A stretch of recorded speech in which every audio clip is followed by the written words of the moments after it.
welcome everybody to the December the 14th, 2025 edition of Speaking of Zane. This is our 329th edition of Speaking of Zane.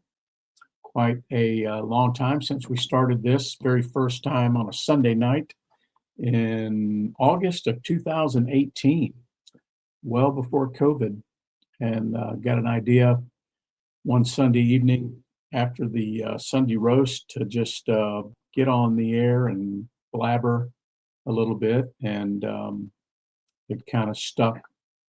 But good to have everybody in there tonight. Let's see who we've got. Steve Shirley. Steve, I've been following you and Kathy and your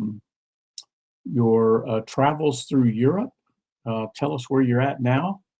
Good to have you in there. You guys are seeing some amazing things over there. Lori is in there. Lori's actually at our daughter Hannah's house. She just headed over there a couple hours ago, and she's going to be looking after our granddaughter Nyla for a few days this week while Hannah works. I will miss her. She's been looking after me pretty closely. And let's see, Carl's in there from Warsaw, Missouri. Good to have you in there, Carl. Jimbo's in there from Omaha, Nebraska. My dad's in there from South Georgia. Cold. He says it's cold down there. I guess that's relative, isn't it? I know we're under a cold, what do they call it?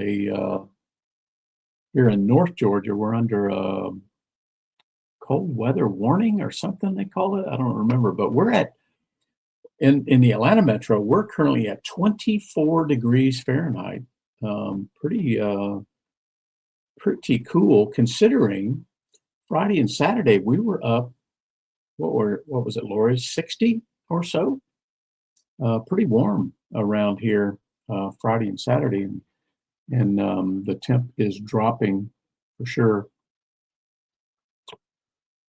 Let's see. Okay, Steve's back in Papillon, the booming suburban hamlet of Omaha. It looked like a great trip there, Steve. Ken's in there. Hey, Ken, from Central Florida. All right. Well, let's see. What do we got going on here? Well, we had Speaking of Zane last Sunday night, if you remember, after a hiatus because of my blood clots. Well, then, so we had Speaking of Zane last Sunday night, and then on Monday, I went to work, did my normal thing, and actually was presenting to a group of maybe 100 or so people on a WebEx webinar type thing, and everything was going great. And then about noontime, I started to feel a little bit lightheaded, really weird. And I had this tingling, numb, warm feeling in my left arm, left shoulder, left neck, and left my face. And considering what I had just been through with the blood clots, I'm thinking, oh man, I'm having a stroke or something. And so I let it go for maybe 10 or 15 minutes. I thought, this is odd. This feels different enough that I ought to take it seriously. And I thought maybe I was having a stroke or a heart attack or something, even though I had gotten clearance from the doc, to come home after the blood clots. Anyway, so I went downstairs, and Lori was here, and I said, hey, I think I need to go back to the emergency room. And so she took me back. It's crazy, less than a week after the big deal. Anyway, so we get to the emergency room and go through all the stuff and everything, and finally get to see a doc. And based on the history and the blood clots and everything, they decided to go ahead and do another CT scan so they could see if there were any more clots or blockages or anything like that. So pretty quickly, they did another CT scan, which checks your blood, pulmonary, all the stuff and everything. And the doc was like, "Hey, dude, ain't nothing wrong with you. Everything looks great." Like, and the EKG was good, and the blood flow was good, and all the stuff. My heart is strong. The lungs were clear. I'm like, "Well, what is going on?" He said, "Well, you could have had a stroke. You could have had a mini stroke, and considering the symptoms and all the stuff, that's certainly possible. They're lingering. There's even though I'm on blood thinners, there's some lingering clots in the lungs. They didn't get everything." So he said, "Well, do you want me to do an MRI?" And I'm like, "Well, yeah. What will that tell you something?" He says, "Yeah, to take a look at your brain and all that stuff." So anyway, they got me all prepped and everything for MRI. Went back, did the MRI, and came back in the room. And the doc's like, "Dude, there's nothing wrong with you." He says, "If you had a stroke, there's no evidence of it, and there's no damage. Your brain looks fine. All everything looks good." He says, "You can go home." And by then, Lori and I ended up being in the ER for maybe 9 hours. Totally different from the week before, but I'm like, "Okay, well, let's go home." And the symptoms had then subsided, and of course, it'd been 9 hours, so no more. I didn't have any more tingling or numbness or warmth or whatever in the left on this left side. But anyway, so I came home late Monday night, and the doc. Then I had a follow up with the blood doc on Wednesday. She's fantastic, by the way. Her name's Michelle Armstrong, and she's like, "Man," she says, "those blood clots were big. They probably should have killed you." I'm like, "Oh, really?" And she says, "Yeah, yeah." She says, "You're pretty lucky." And she went on, and we talked about still trying to find out what the root cause of everything is, and did all the tests, all the blood, all the normal stuff they do. And she's like, "Well," she's like, "I don't know what else we can do. Everything looks fine. All the blood tests were fine. All my white blood, red blood, all that hemoglobin stuff. Um, Blood pressure is great. My A1C is great. All of the stuff." She says, "Really, the what saved you was you're in excellent health, and you acted you acted quickly enough." And I'm like, "Okay, I'll take that." And but this doc was great, the blood doc, and she's like, um, "Yeah, just do the blood thinners and all the stuff." She says, "We could say in 6 months we could reevaluate, take you off the blood thinners, but," she's like, you probably have a 30 or 40% chance of getting clots again, so you might as well just stay on the blood thinners." But anyway, it's looking like, because of my family history on my side, both my brothers have had clots, albeit a decade and more um, ago. It does appear to be hereditary. So my health is not a factor. I'm in great shape. I'm in the best health I've been probably ever. Um, so there's something on the hereditary side that's a gene type stuff, um, and evidenced by my brothers. And anyway, the alternative to that um, is a cancer that causes blood clots. That's still a possibility. So there's some hereditary things that they can't test for yet, because the blood thinners skew the results. So they got to wait till I'm on the blood thinners for a little while, and then do some of these other tests to see, like protein S deficiency, protein C, all the stuff.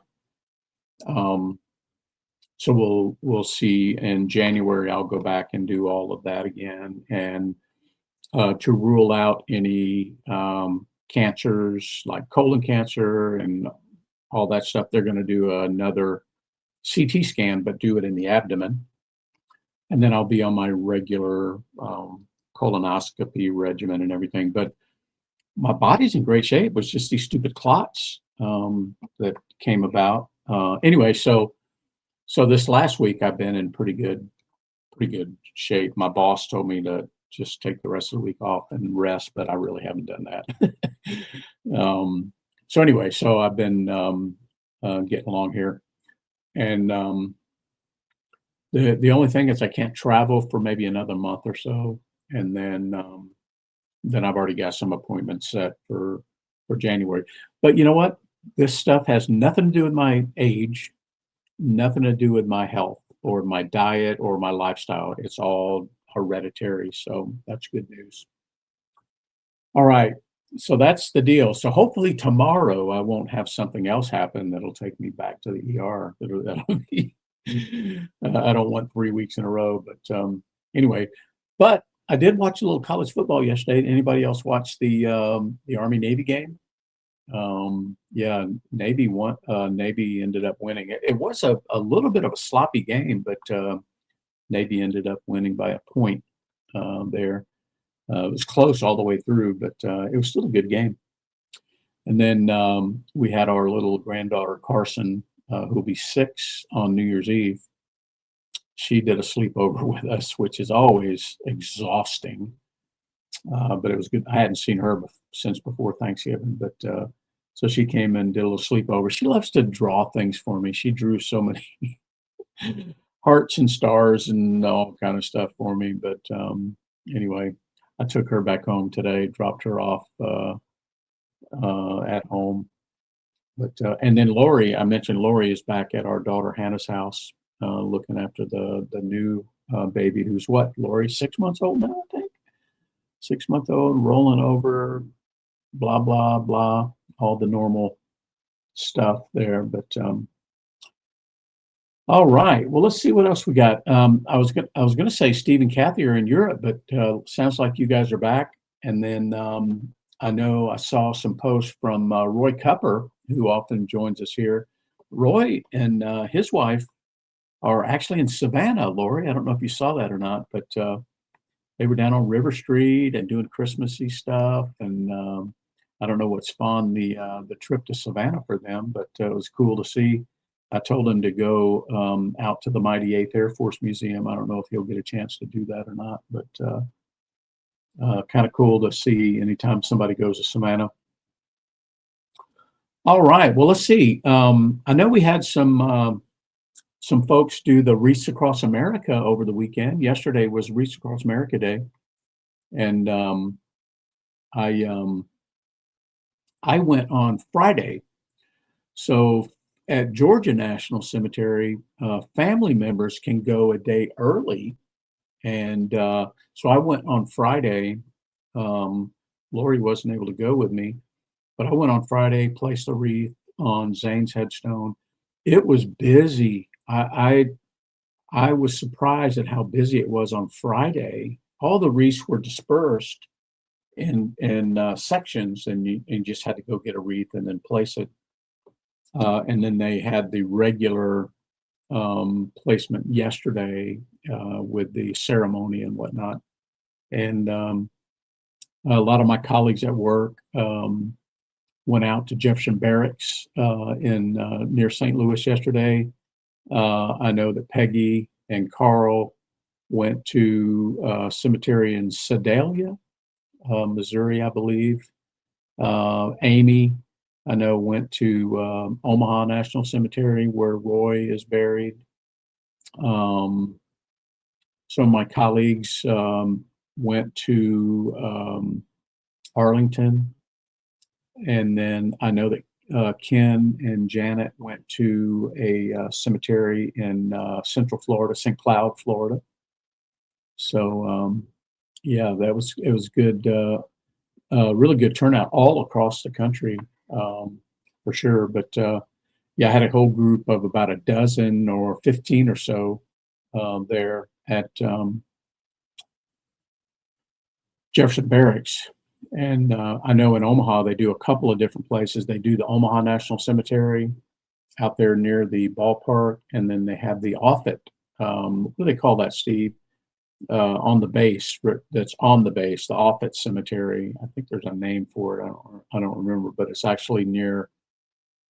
What's the name of that back gate that go to Hams? I don't remember the gate number, but it's back there where the old Weary housing was at, I believe. I saw some pictures there, but anyway, it's always great to go to one of the cemeteries and just see the look out over the vista and see all the wreaths there. Very nice on all the headstones, and then of course in January. Then they ask for volunteers to come help and pick them all up, and I've done that several times as well. But yeah, so that was good. Hat of the week, hat of the week, hat of the week always has something to do with whatever the heck is going on around here. And I've wore this hat as the hat of the week many times. This is Zane's infantry division, 3rd Infantry Division, Rock of the Marne. And this is the hat I wore out to the cemetery to place wreaths this year. So I thought I'd wear it as the hat of the week. Okay. Well, let's see. How about some This Week in Military History? Did you know that tomorrow, December the 15th, December the 15th, 1944, a plane carrying Army Major Glenn Miller, the very famous band leader, left England destined for France and was lost, never seen again, somewhere in the English Channel. Went missing, and Glenn Miller and that whole crew is still listed as missing in action. How about that? Offutt Cemetery, Bellevue Gate. Yeah, there's a cemetery back there. I can't remember the name of it. Yeah, it's on the left just before you go out the gate there, up a little bit, almost the last thing right before the fence there, just past what was the old Weary housing. I believe I'm right, Steve, between the Weary housing and the gate, the fence. And I thought there was a particular name for it. Maybe it's just called the Offutt Cemetery. I don't remember, but I know they also do the wreaths there. But there you go, Steve's got it in there. Awesome. And then I saw this pop up the other day on Friday, December 12th. If you remember this, some of you may remember this. December 12th, 1985. Think about where you were in 1985. December of 85. Lori and I were at RAF Mildenhall, December the 15th, December 12th, 1985. We were about 9 days away from having our first child there at Lake and Heath. December 12th, 1985. There was an aircraft that left that had there was a plane full of soldiers that were doing a peacekeeping mission in the Sinai. No, in Egypt, I believe. And they were on their way back to Kentucky. They were members of the 101st Airborne, and they crashed in Newfoundland. You remember that? 247 soldiers killed in that crash. It was a DC-8, which was a common transatlantic platform. But yeah, I remember that. December 12th, 1985, crash there in Newfoundland. Sad, very sad. All right, well, let's see what we got here for real quick for the Veteran Cemetery Challenge. I know that Daryl made a visit to Jefferson Barracks. Daryl cannot stay away from Jefferson Barracks. His wife Wanda draws him there, and he went again today. Looked like it was sunny, Daryl, but I know it was awful cold. You guys have had some snow on the ground already. I always account for my dad and my sister's visits. They made a visit out to where my mom is buried, and placed a Christmas tree. My mom was a big fan of Christmas, really big fan of Christmas, and her birthday is December 26th. My mom, December 26th, the day after Christmas.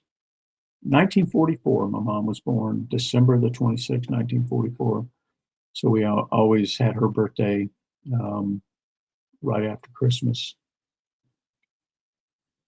And so that we had those visits, and then I made the visit to Georgia National, as I mentioned. Beautiful weather, as I mentioned, on Friday here in North Georgia. Amy went to Omaha National. Carl and Peggy to Sacred Gardens Cemetery in Sedalia, Missouri, and then Ken and Janet to I think I got this right, Ken, Mount Peace Cemetery in St. Cloud, Florida.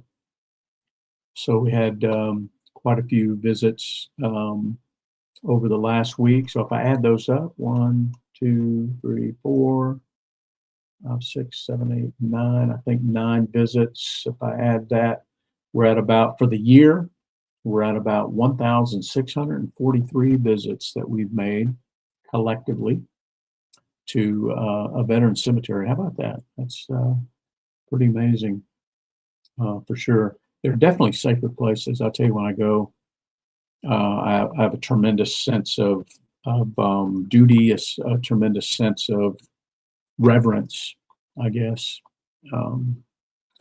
there when I go to Georgia National or any other veteran cemetery. There's Mary in there. Yes, I'm doing better. I sure am. I tell you what, I'm doing really good. Now my adult kids, they're all 30 plus now. I guess Jackson's the youngest. She's maybe 28 or something, but they're like, Dad, you need to stop. I've been walking a lot. I'm a walker. You need to stop that. You can't do anything physical. And I'm like, I feel great, and you can't do anything. So I've kind of appeased them a little bit. So for the last few days, instead of walking in the afternoon, I've been taking a nap in the afternoon. But I don't want to get into that habit. But anyway, I'll start back up walking tomorrow. Feel really good. And don't want to get sedentary. I'm ready to get back at it, and I want to lose another 10 pounds or so here in the coming months. But there you go, Jimbo. Fort Crook, yeah, Fort Crook Post Cemetery. I think that's right. Somebody fact checked Jimbo there, but I think that's what I was thinking of in my head. Something like that goes back to the Indian Territory days, but. Yeah, I think that might be right, but somebody can do a double check on that. But yeah, Aunt Mary, I'm doing good. I feel great. I'm in really good shape considering 62 years old. My dad's 81 and he's still kicking. So I figure I've got at least 20 more years, barring any kind of accident. And geez, we don't know how long my dad's going to go. He could go for another 10 or 12. And so if my genes are right in line there, I'm feeling in pretty good shape. Just got to get that 401k up a little bit more before I hang it up and start traveling around the world like Steve and Kathy. But Lori will be ready for that, I'm sure. All right. Well, how about some thank yous? I don't know if I captured all the thank yous this week. So if anybody had some veteran thank yous, active duty thank yous, law enforcement thank yous, or any interactions over the last week, throw them in the chat there. I'll add them, but I'll tell you, I had 2 at work. And then I had 2 at Reach Across America, 1 Navy, 1 Army. So 4 for me there. Carl's got 2 Air Force in there. So let me write that down real quick.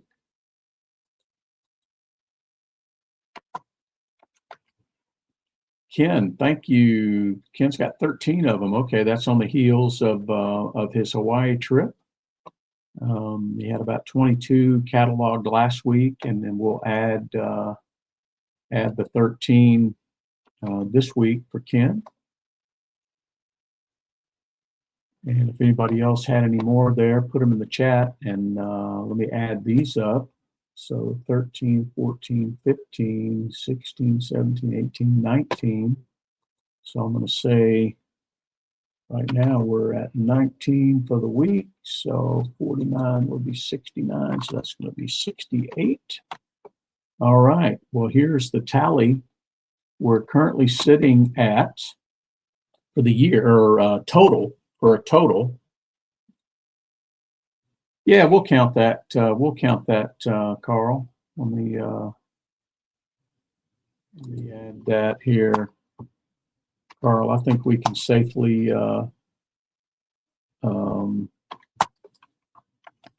those.